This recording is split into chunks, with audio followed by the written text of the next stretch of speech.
Welcome to CSEB aspirants. അപ്പോൾ ഇന്ന് നമ്മൾ ഡിസ്കസ് ചെയ്യുന്നത് അമെൻമെൻറ്റിൻ്റെ തുടർച്ചയായിട്ടുള്ള ക്ലാസ്സാണ്.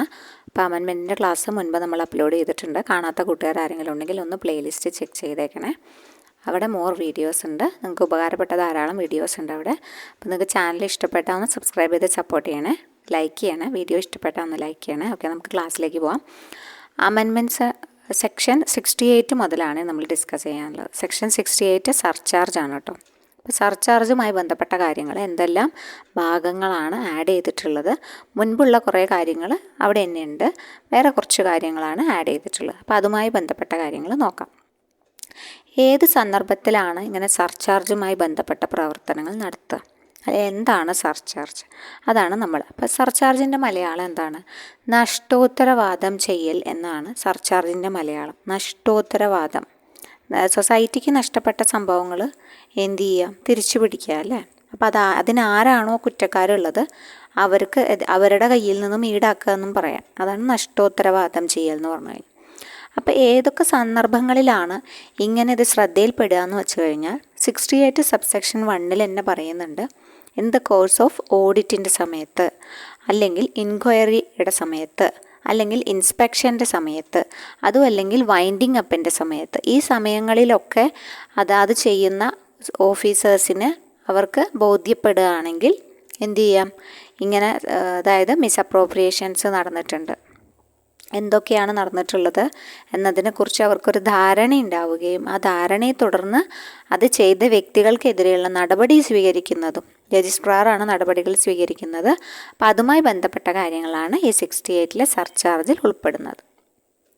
അപ്പോൾ ഇവിടെ ഫസ്റ്റ് സബ്സെക്ഷൻ 1 തന്നെ ഒരു അമെൻമെൻറ്റ് വന്നിട്ടുണ്ട്. അത് ഏത് ഭാഗത്താണെന്ന് വെച്ച് കഴിഞ്ഞാൽ ഈ audit, inquiry, inspection or the winding up of a society എന്നായിരുന്നു പണ്ടുണ്ടായിരുന്നത്. അതിൻ്റെ കൂടെയാണ് ഇപ്പോൾ audit, inquiry, inspection or on the winding up of a സൊസൈറ്റിയുടെ കൂടെ or on the basis of the report of the vigilance officer report പ്രകാരവും if any irregularities find this section applicable, ഈ section applicable ആണെന്ന് പറഞ്ഞിട്ടുണ്ട്. Surcharge applicable.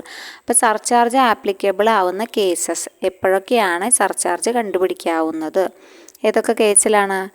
ഓഡിറ്റിൻ്റെ സമയത്ത്, ഇൻക്വയറിയുടെ സമയത്ത്, ഇൻസ്പെക്ഷൻ്റെ സമയത്ത് or the winding up of a society, പിന്നെ ഇപ്പോൾ പുതിയതായിട്ട് കൂട്ടിച്ചേർത്തതാണ് or on the basis of the report of the vigilance officer എന്നത്. അപ്പോൾ ഈ 5 കേസിലും എന്താ സർചാർജ്, അതായത് നഷ്ടോത്തരവാദം നടന്നിട്ടുണ്ടോ അല്ലെങ്കിൽ അങ്ങനെ ഉണ്ടോ, അതുമായി ബന്ധപ്പെട്ട കാര്യങ്ങൾ എന്തെങ്കിലും ഉണ്ടോ എന്ന് നോക്കാം. അപ്പോൾ എന്താണ് ഇതുകൊണ്ട് ഉദ്ദേശിക്കുന്നതെങ്കിൽ, ഒന്നുകിൽ ആരാണിത് നടത്തുക.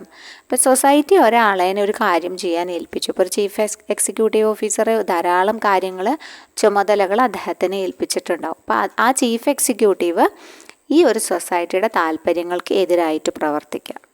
അങ്ങനെ ആവുമ്പോഴും അതെന്താണ്, അത് സർചാർജിന് വിധേയമാകേണ്ട ഒരു കാര്യമാണ്. പിന്നെ ചിലപ്പോൾ ഓഫീസറാവാം, അവിടുത്തെ ഏതെങ്കിലും ഓഫീസറാവാം സൊസൈറ്റിയുടെ, അല്ലെങ്കിൽ ഒരു എംപ്ലോയി ആയിരിക്കാം ഇങ്ങനെ ചെയ്യുന്നത്.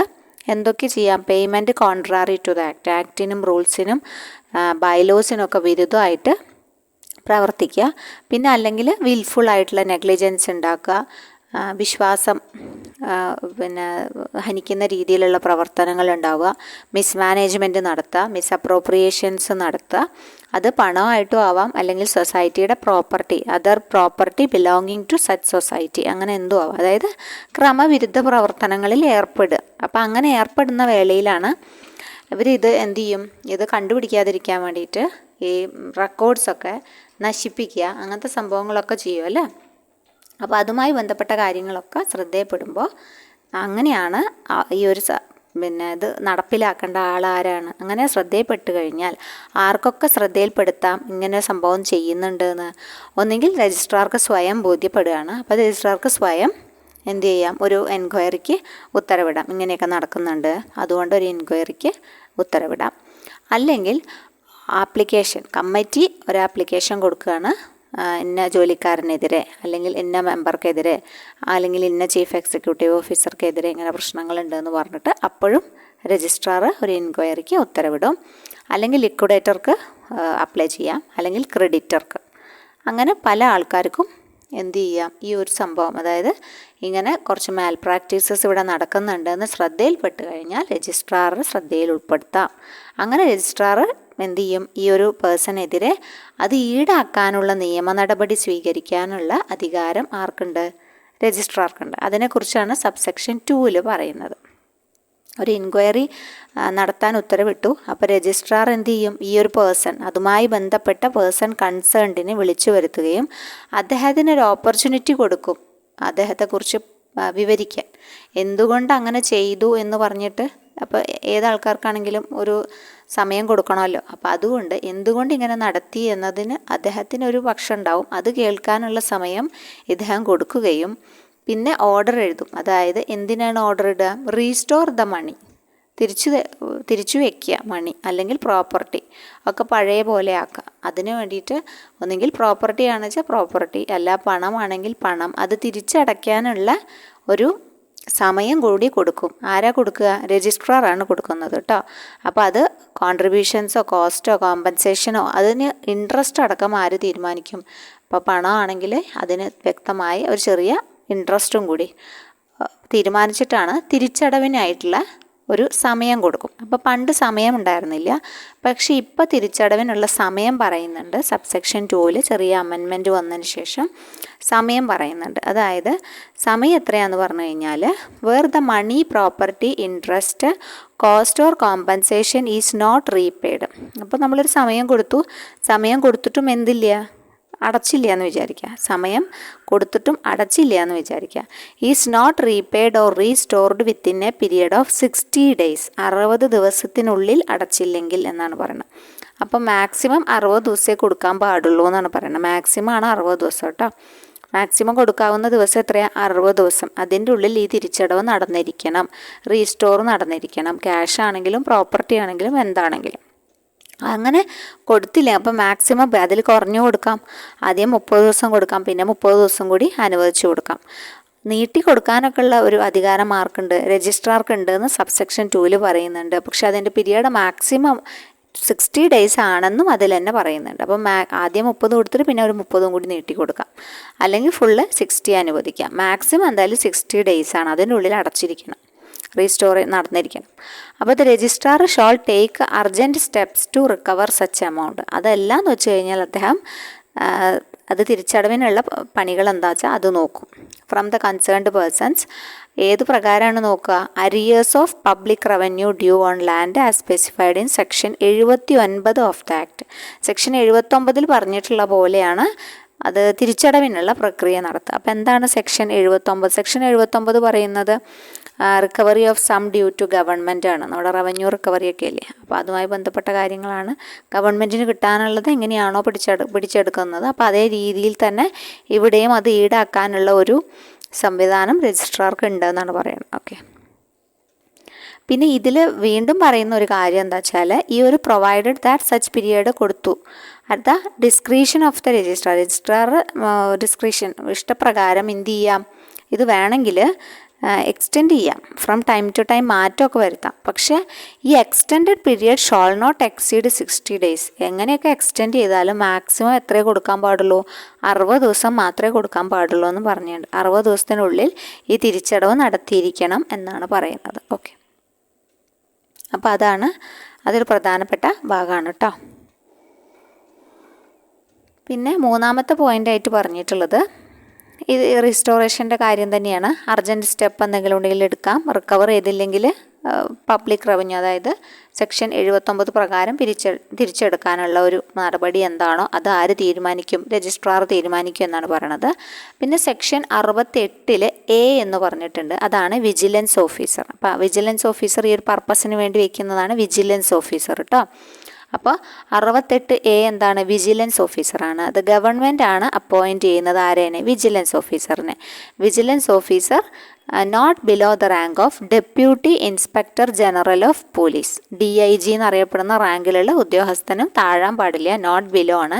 Not below the rank of deputy inspector of general of police. ആ ഒരു വകുപ്പിലുള്ള ആളെയാണ് ഈ ഒരു പർപ്പസിന് വേണ്ടിയിട്ട് നിയോഗിക്കുന്നത്. As vigilance officer with powers to enquire in to investigate the cases of എന്തൊക്കെ മിസ്അപ്രോപ്രിയേഷൻ, കറപ്ഷൻ, അതുപോലെ തന്നെ എനി അതർ മേജർ ഇറഗുലാരിറ്റീസ് എന്തെങ്കിലും ഉണ്ടെങ്കിൽ അതൊക്കെ കണ്ടുപിടിക്കാൻ വയ്ക്കുന്ന ഉദ്യോഗസ്ഥൻ്റെ പേരാണ് എന്ത്? വിജിലൻസ് ഓഫീസർ പദവി. അപ്പോൾ അദ്ദേഹത്തിൻ്റെ ഡെസിഗ്നേഷൻ നോക്കണം. ഡെപ്യൂട്ടി ഇൻസ്പെക്ടർ ജനറൽ ഓഫ് പോലീസാണ്, DIG ഓഫ് പോലീസാണ് കേട്ടോ.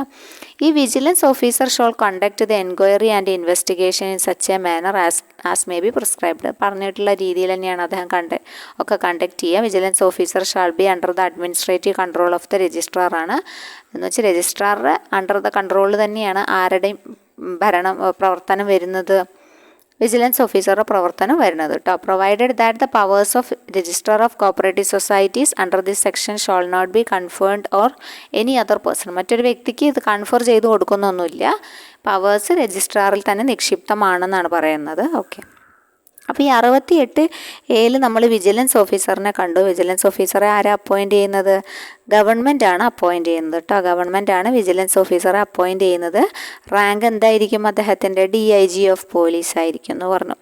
അപ്പോൾ 68A അത്രയാണ് അദ്ദേഹത്തിൻ്റെ വരവിനെ കുറിച്ചിട്ടാണ് പറയണത്. 68B പറയണത് power of government or registrar to deal with irregularities. ഇപ്പോൾ ഈ ഒരു സമയത്ത് വളരെ പ്രാധാന്യമുള്ളൊരു സെക്ഷൻ തന്നെയാണിത്. ധാരാളം ഇറഗുലാരിറ്റീസ് കാണുന്നുണ്ട് ബാങ്കുകളിൽ അല്ലേ. അപ്പോൾ അതുകൊണ്ട് തന്നെ പവർ ഓഫ് ഗവൺമെൻറ്റിന് പവറുണ്ട്, രജിസ്ട്രാറിന് പവറുണ്ട് എന്ത് ചെയ്യാൻ? ടു ഡീൽ വിത്ത് ഇറഗുലാരിറ്റീസിനെ മീറ്റ് ചെയ്യാൻ വേണ്ടിയിട്ട്. Government or the registrar as the case may be forwarded the cases forward ചെയ്യുക. മിസ്അപ്രോപ്രിയേഷൻ ഉണ്ട്, ഇറഗുലാരിറ്റീസ് ഉണ്ട്, കറപ്ഷൻ ഉണ്ട് സൊസൈറ്റിയിൽ എന്ന് പറഞ്ഞിട്ട്. അത് ഏതു പ്രകാരമാണ്? IPC 1860 ആക്ട് പ്രകാരം, അല്ലെങ്കിൽ പ്രിവെൻഷൻ ഓഫ് കറപ്ഷൻ ആക്ട് 1988 പ്രകാരം കേട്ടോ. ഒന്നെങ്കിൽ പോലീസിന്, അല്ലെങ്കിൽ വിജിലൻസ് ഓഫീസർക്ക്, അല്ലെങ്കിൽ ആൻറ്റി കറപ്ഷൻ ബ്യൂറോയ്ക്ക് തന്നെ ഈ ഒരു ഇൻവെസ്റ്റിഗേഷൻ ആൻഡ് അതുമായി ബന്ധപ്പെട്ട ഫർദർ പ്രൊസീജിയേഴ്സ് നടത്താനുള്ള അധികാരം 68B സബ്സെക്ഷൻ 1 പറയുന്നുണ്ട്. 68B എന്താണ്? Power of government or registrar to deal with irregularities എന്ന് പറഞ്ഞിട്ടുണ്ട്. അപ്പോൾ ഈ ഇറഗുലാരിറ്റീസുമായി ബന്ധപ്പെട്ട കാര്യങ്ങളെ കുറിച്ചിട്ട് തീരുമാനമെടുക്കുക. ഏത് ആക്ട് പ്രകാരമാണ്? ഒന്ന് ഇന്ത്യൻ പീനൽ കോഡ് ആക്റ്റാണ് 1860, പിന്നെ മറ്റത് പ്രിവെൻഷൻ ഓഫ് കറപ്ഷൻ ആക്റ്റാണ് 1988. പ്രിവെൻഷൻ ഓഫ് കറപ്ഷൻ ആക്ട് 1988 ആണ്. അത് പ്രകാരം ഒന്നെങ്കിൽ പോലീസിന് കൊടുക്കാം, അല്ലെങ്കിൽ വിജിലൻസ് ഓഫീസർക്ക്, അല്ലെങ്കിൽ ആൻറ്റി കറപ്ഷൻ ബ്യൂറോ തന്നെയുണ്ട്, അവർക്കും കൊടുക്കാം. അപ്പോൾ ഇതിൻ്റെയൊക്കെ പൂർണ്ണ ഉത്തരവാദിത്തം ആർക്കാണെന്ന് വെച്ച് കഴിഞ്ഞാൽ ഈ രജിസ്ട്രാർക്കാണ്. Registrar shall have the authority to accord ഈ സാങ്ഷൻ. ഈ എൻക്വയറിക്ക് ഉത്തരവ് നൽകുന്നത്, അല്ലെങ്കിൽ എൻക്വയറി പുറപ്പെടുവിക്കുന്നത്, അതിൻ്റെ ഒരു റിപ്പോർട്ട് പുറപ്പെടുവിക്കുന്നത് ആരാണ്? രജിസ്ട്രാർ തന്നെയാണ് കേട്ടോ. ഈ എൻക്വയറിയുടെ ആണെങ്കിലും ഇൻവെസ്റ്റിഗേഷൻ ആണെങ്കിലും അതിൻ്റെയൊക്കെ ഒഫൻസിൻ്റെ ആണെങ്കിലും ഒക്കെ ഇതൊക്കെ എടുക്കുന്നത് പ്രിവെൻഷൻ ഓഫ് കറപ്ഷൻ ആക്ട് 1988 പ്രകാരമാണ്.